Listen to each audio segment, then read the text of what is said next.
કેમ છો વિદ્યાર્થી મિત્રો?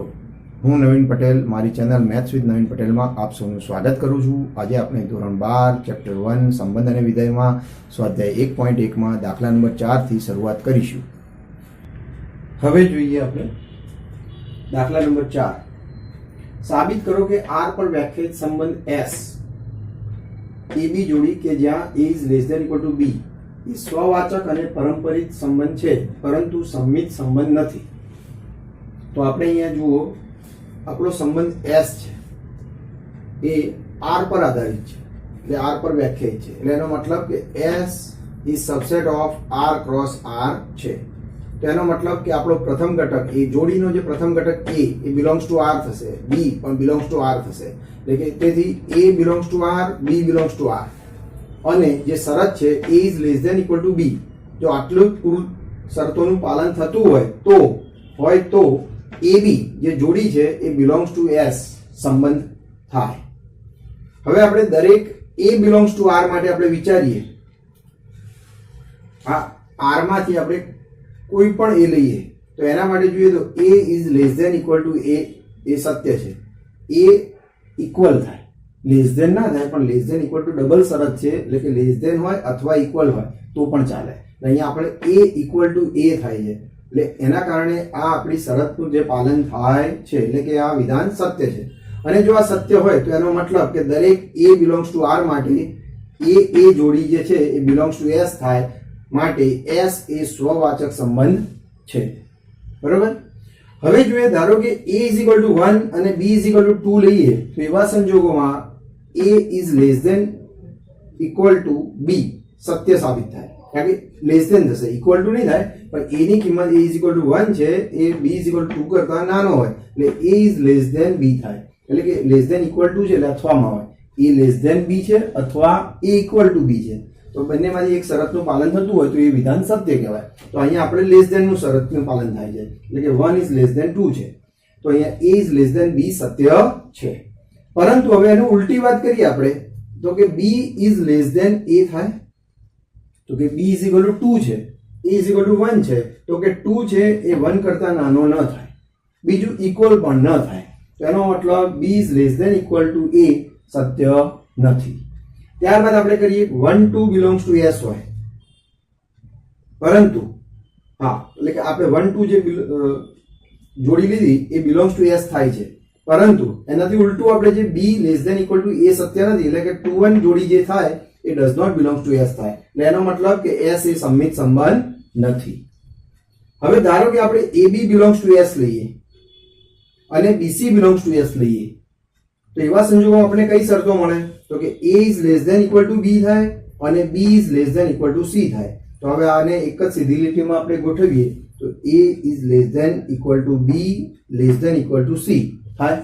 તો એના ઉપરથી આપણે કહી શકીએ A is less than equal to C થાય છે. તો એનો મતલબ કે AC belongs to S મળે છે. તો આમ જોઈએ તો AC belongs to S મળે છે, તો આપણને આખી ત્રણ શરતોના અનુસાર જોઈએ તો કે જુઓ, પહેલું તો કે AB belongs to S અને BC belongs to S છે, તો AC belongs to પણ S મળે છે, આ ત્રીજું રિઝલ્ટ. તો S માટે S એ પરંપરિત સંબંધ છે. અને આમ સ્વવાચક અને પરંપરિત આ બે સંબંધનું અસ્તિત્વ છે, સ્વવાચક અને પરંપરિત, પરંતુ સંમિત સંબંધનું અસ્તિત્વ નથી. તો આપણે લખી શકીએ S એ સ્વવાચક અને પરંપરિત સંબંધ છે, પરંતુ સંમિત સંબંધ નથી. ક્લિયર? હવે દાખલા નંબર 5 માં જોઈએ, R પર વ્યાખ્યાયિત સંબંધ S છે કે S ઇક્વલ ટુ આપણને કીધું છે AB જોડી કે જ્યાં A is less than equal to B cube હોય, તો એ સ્વવાચક, સંમિત અથવા પરંપરિત સંબંધ છે કે નહીં તે અહીંયા આપણે ચકાસવાનું છે. તો સૌથી પહેલા આપણે જોઈએ તો R પર વ્યાખ્યાયિત સંબંધ S છે, તો એનો મતલબ કે અહીં S is subset of R cross R છે અને જોડી AB છે, એનો પ્રથમ ઘટક R માંથી આવે, બીજો ઘટક પણ R માંથી આવશે, એટલે કે A belongs to R, B belongs to R અને આ શરત છે A is less than equal to B cube હોય, તો એવા સંજોગોમાં આપણને AB belongs to S મળે છે, એટલે કે AB જોડી આપણા S સંબંધનો અંદર સમાવિષ્ટ છે એવું કહેવાય. હવે જોઈએ આપણે A is equal to જો 1/2 લેવામાં આવે તો એવા સંજોગોમાં આપણને A is less than equal to A cube સત્ય નથી, તો ચેક કરીએ.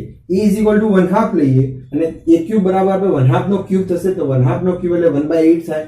તો કે 1/2 છે એ 1/8 કરતા નાનો ન હોઈ શકે, કારણ કે મોટી કિંમત છે 1/8 કરતા. તો બરોબર, તો એવા સંજોગોમાં a is less than equal to a cube સત્ય નથી. હવે સત્ય નથી એટલે એનો મતલબ કે a ઇઝ ઇક્વલ ટુ 1/2 માટે a સાથેનો સંબંધ s માં સમાવિષ્ટ નથી. એટલે એ સંબંધ એ જોડી છે a does not belongs to s, એટલે કે માટે s એ સ્વવાચક સંબંધ નથી. હવે આપણે ત્યારબાદ વાત કરીએ તો a ઇઝ ઇક્વલ ટુ 1 લઈએ ને b ઇઝ ઇક્વલ ટુ 2 લઈએ, તો એવા સંજોગોમાં a is less than equal to b cube સત્ય છે. એટલે a ઇઝ ઇક્વલ ટુ 1 લઈશ ને 2 નો ક્યુબ એટલે કે 8 લઈશ, તો 1 ઇઝ લેસ ધેન 8 થાય. એટલે એનો મતલબ કે એ સત્ય છે. પરંતુ એનાથી ઊંધું કરવામાં આવે એટલે કે ઉલટું કરવામાં આવે. b is less than equal to a cube માટે આપણે ચેક કરીએ તો b ઇઝ ઇક્વલ ટુ 2 મૂકીએ અને 1 નો ક્યુબ લઈએ તો 1 જ થાય. તો 2 is less than equal to 1 એ શક્ય ન બને, કારણ કે 2 કિંમત એ 1 કરતા મોટી છે, નાની નથી. પણ અહીંયા તો આપણે નાની સાબિત થાય કે b ઇઝ ઇક્વલ ટુ 2 લીધા અને 1 નો ક્યુબ એટલે 1 થયો, તો 2 ઇઝ લેસ ધેન 1 સત્ય નથી. બરોબર, તો એના મતલબ કે 1 2 બિલોંગ્સ ટુ s થાય છે, પરંતુ 2 1 does not belongs to s. એટલે એનો મતલબ કે s એ સંમિત સંબંધ નથી. હવે જોઈએ, ધારો કે a ઇઝ ઇક્વલ ટુ 10 લઈએ, b ઇઝ ઇક્વલ ટુ 3 લઈએ અને c ઇઝ ઇક્વલ ટુ 2 લઈએ, તો એના માટે આપણે ચેક કરીએ તો પહેલા બેની જોડી માટે આપણે વાત કરીએ તો a is less than equal to b cube, બીજાની વાત કરીએ તો b is less than equal to c cube. એ સત્ય છે, આપણે સત્ય છે તો ચેક કરીએ ખરેખર સત્ય છે. જો a ની કિંમત અહીંયા 10 મૂકું એટલે કે 10 મૂકી દઈશ અને b ની કિંમત 3 મૂકું તો 3 નો ક્યુબ તો 27 થશે. તો કે 10 ઇઝ લેસ ધેન 27, તો એ સત્ય સાબિત થયું. હવે b ઇઝ ઇક્વલ ટુ 3 લઈએ, c ઇઝ ઇક્વલ ટુ 2 લઈએ, તો 2 નો ક્યુબ 8 થાય, તો 3 ઇઝ લેસ ધેન 8, તો એ પણ સત્ય છે. એનો મતલબ કે આ બંને શરતો સાચી છે. a is less than equal to b cube અને b is less than equal to c cube સત્ય છે. પરંતુ a is less than equal to c cube સત્ય નથી. તો આપણે ચેક કરીએ તો કે સત્ય નથી, તો આપણે ચેક કરીને પછી લખીશું. આમ તો કે a ઇઝ ઇક્વલ ટુ 10 લીધો અને c ક્યુબ ની વાત કરીએ તો કે 2 નો ક્યુબ થશે, તો 2 નો ક્યુબ શું થાય તો કે 8, તો 10 છે એટલે કે 10 છે એ લેસ ધેન 8 એવું શક્ય બને નહીં, કારણ કે 10 એ મોટી કિંમત છે. એટલે એનો મતલબ કે a is less than equal to c cube એ સત્ય નથી. હવે જો આ બંને સત્ય છે પરંતુ આ ત્રીજી જે જોડી છે એ સત્ય નથી, એટલે એનો મતલબ કે 10 3 બિલોંગ્સ ટુ s અને 3 2 બિલોંગ્સ ટુ s છે, પરંતુ 10 2 ની જોડી છે does not belongs to s. અને આ આપણો પરંપરિતનો સંબંધ છે કે ab belongs to s, bc belongs to s, પરંતુ ac જો does not belongs to s હોય તો એવા સંજોગોમાં પરંપરિત નથી, અને હોય ધારો કે બિલોંગ્સ ટુ હોય તો પરંપરિત છે. તો અહીંયા આપણે does not belongs to s આવે છે, માટે કે s એ પરંપરિત સંબંધ નથી. તો અહીંયા આપણે જોઈએ છીએ કે જુઓ, સ્વવાચક સંબંધ નથી, સંમિત નથી અને પરંપરિત સંબંધ પણ નથી. તો આપણે લખી શકીએ કે આમ s એ સ્વવાચક, સંમિત કે પરંપરિત સંબંધ નથી. બરોબર, અહીં આપણો દાખલા નંબર 5 પૂરો થાય છે. હવે આપણે જોઈએ દાખલા નંબર 6. સાબિત કરો કે ગણ 1 2 3 એટલે 3 ઘટકો ધરાવતો જે ગણ છે એને પછી આપણે નામ આપી દઈશું. એ ગણ પર વ્યાખ્યાયિત સંબંધ r 1 2 અને 2 1 ની જોડીથી બનતો જે સંબંધ r છે એ સંમિત છે, પરંતુ સ્વવાચક કે પરંપરિત નથી, એવું આપણે અહીંયા સાબિત કરવાનું છે. તો અહીંયા આપણે સૌથી પહેલા જોઈએ તો કે r બરાબર આપણને શું આપ્યું છે તો કે 1 2 અને 2 1 ની જોડી આપેલી છે, એનાથી બનતો ગણ છે એ r છે અને જે આપણો સંબંધ દર્શાવે છે. તો કે r એ, ધારો કે ગણ a એટલે કયો આપણો આ જે ગણ છે એનું નામ આપણે a આપી દીધું, તો એના સભ્યો છે 1 2 3 એના પરનો સંબંધ છે. તો એનો મતલબ શું થાય તો કે સંબંધ r A subset of a cross a થાય. તો હવે જોઈએ કે જો આ ગણની અંદર એક સભ્ય આપણો 1 છે એટલે કે 1 બિલોંગ્સ ટુ a છે, તો આપણા નિયમ મુજબ શું છે કે 1 નો 1 સાથેનો સંબંધ રચાય તો એ સ્વવાચક સંબંધ કહેવાય. તો અહીંયા આપણે 1 1 જોઈએ છીએ, પણ 1 1 આપણને આ r માં મળતો નથી, તો 1 1 does not belongs to r છે, એટલે એનો મતલબ કે માટે r એ સ્વવાચક સંબંધ નથી. હવે જોઈએ કે દરેક ab બિલોંગ્સ ટુ r માટે ba બિલોંગ્સ ટુ r છે. તો આપણે ચેક કરીએ. ab એટલે કોઈ પણ તમે ધારો અંદર જે આપેલો છે એને આપણે આને ધારો કે મેં a કીધો અને આને b કીધો, બરોબર. તો આ ab નો ઉલટો ba થવો જોઈએ, તો આ તો છે જો 1 2 છે તો 2 1 છે, બરોબર. હવે હું ધારો કે 2 1 ને ab તરીકે લઉં તો a બરાબર 2 થાય ને b બરાબર 1 થાય, તો ઉલટું થાય તો શું થાય ba થાય, તો ba બરાબર એટલે શું થાય કે 1 2 થાય, તો 1 2 છે. એનો મતલબ કે જે સંબંધમાં આપેલા જે પણ જોડીઓ છે બધાની ઉલટી જોડી મળે છે, એટલે કે 1 2 ની ઉલટી જોડી 2 1 અને 2 1 ની ઉલટી જોડી 1 2 મળે છે. એટલે એવા સંજોગોમાં દરેક AB બિલોંગ્સ ટુ R માટે BA બિલોંગ્સ ટુ R થાય છે. બરોબર? એટલે માટે R એ સંમિત સંબંધ છે. હવે જોઈએ આપણે 1 2 બિલોંગ્સ ટુ R છે, જે 1 2 જોડી આપણા R માં છે. બીજું 2 1 જોડી પણ આપણને R માં છે. એટલે કે આપણા નિયમ પારંપરિકમાં શું છે, 1 2 હોય તો 2 થી જ શરૂ થતી જોડી લખવાની. તો 2 1 બિલોંગ્સ ટુ R છે. એનો મતલબ કે ફાઇનલ રિઝલ્ટ શું મળવું જોઈએ, તો કે જો 1 2 બિલોંગ્સ ટુ R હોય અને 2 1 બિલોંગ્સ ટુ R હોય તો 1 1 બિલોંગ્સ ટુ R થવું જોઈએ. પરંતુ અહીંયા 1 1 ક્યાંય છે નહીં, એટલે 1 1 does not belongs to R. બરોબર? તો એનો મતલબ કે 1 1 does not belongs to R છે, માટે R એ પારંપરિક સંબંધ નથી. એટલે આમ ત્રણેયનું આપણે જોઈએ તો આમ સંબંધ R એ સંમિત છે. એટલે આ જુઓ, એક સંમિત સંબંધ છે પરંતુ સ્વવાચક કે પારંપરિક સંબંધ નથી. બરોબર? આમ અહીંયા આપણો દાખલા નંબર 6 પૂરો થાય છે. હવે દાખલા નંબર 7 થી શરૂઆત કરીએ. સાબિત કરો કે કોલેજના ગ્રંથાલયના બધા જ પુસ્તકોના ગણ એ પર વ્યાખ્યાયિત સંબંધ R સંબંધમાં શું કીધું છે, XY જોડી આપણને મળે. ક્યારે મળે? X અને Y જે પુસ્તકના નામ આપણે ધાર્યા છે અહીંયા. તો X અને Y જે પુસ્તક છે એ પુસ્તકના પૃષ્ઠોની સંખ્યા સમાન છે, તો જ એ આપણા સંબંધ R માં સમાવિષ્ટ થાય છે. બરોબર? તો આ રીતનો આપણી પાસે સંબંધ છે અને એ સંબંધ સામ્ય સંબંધ છે એવું આપણે સાબિત કરવાનું છે. સામ્ય સંબંધ છે એટલે એનો મતલબ સ્વવાચક, સંમિત અને પારંપરિક આ ત્રણેય સંબંધ જો અસ્તિત્વ ધરાવતા હોય તેને સામ્ય સંબંધ કહે છે. બરોબર? તો એ આપણે ચેક કરવાનું છે, એટલે સાબિત કરવાનું છે.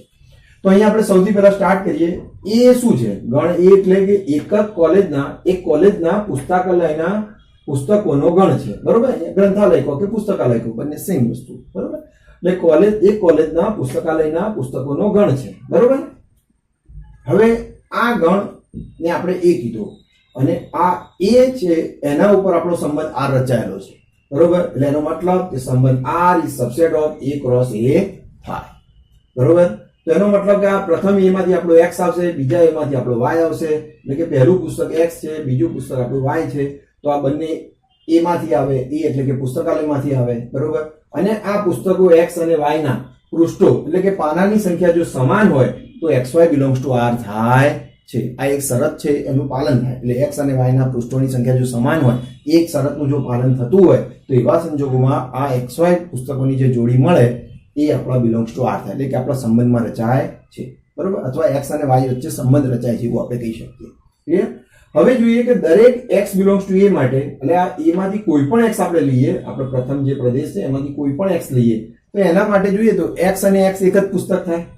બરોબર? એટલે કે X અને X એક જ પુસ્તક છે અને તેથી આપણે જોઈએ એક જ પુસ્તક હોય એના પાના સરખા જ હોય, એટલે તેથી X અને X ના પૃષ્ઠોની સંખ્યા સમાન છે તેમ કહી શકાય. અને જો સમાન હોય તો આપણે નિયમ મુજબ પાલન થયું, તો એનો મતલબ XX જોડી રચાય છે. તો અહીં આમ દરેક X બિલોંગ્સ ટુ A માટે XX બિલોંગ્સ ટુ R થાય છે, માટે R એ સ્વવાચક સંબંધ છે. બરોબર? તો અહીંયા આપણે એક સ્વવાચક સંબંધ ક્લિયર કર્યો. હવે આપણે સંમિત સંબંધની વાત કરીએ. તો સંમિત સંબંધમાં શું કહે છે, ધારો કે XY બિલોંગ્સ ટુ R છે, એટલે કે X અને Y ના પૃષ્ઠોની સંખ્યા સમાન છે. તો આપણે એને ઊંધું કહી શકીએ ને, જો X અને Y ના પૃષ્ઠોની સંખ્યા સમાન હોય તો Y અને X ના પૃષ્ઠોની પણ સંખ્યા સમાન જ થાય. બસ, તો આપણે એ જ લખી દઈએ કે Y અને X ના પૃષ્ઠોની સંખ્યા સમાન થાય. અને Y અને X ના પૃષ્ઠોની સંખ્યા સમાન થાય તો એનો મતલબ કે YX જોડી આપણા R માં સમાવેશ થાય, તો કે YX બિલોંગ્સ ટુ R. તો આમ XY બિલોંગ્સ ટુ R તો YX બિલોંગ્સ ટુ R થાય છે, તો માટે R એ સંમિત સંબંધ છે.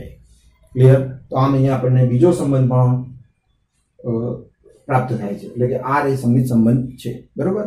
સ્વવાચક છે, સંમિત છે. હવે ત્રીજાની વાત થાય પારંપરિક. આપણે સામ્ય સંબંધ ચેક કરવાનો છે, એટલે પારંપરિક પણ હોવો જોઈએ. આપણે ચેક કરીએ. ચલો, હવે ધારો કે XY બિલોંગ્સ ટુ R અને YZ બિલોંગ્સ ટુ R છે, એટલે એનો મતલબ શું થાય, તો કે X અને Y ના પૃષ્ઠોની સંખ્યા સમાન છે. બીજું YZ બિલોંગ્સ ટુ R છે તો Y અને Z ના પૃષ્ઠોની સંખ્યા સમાન છે.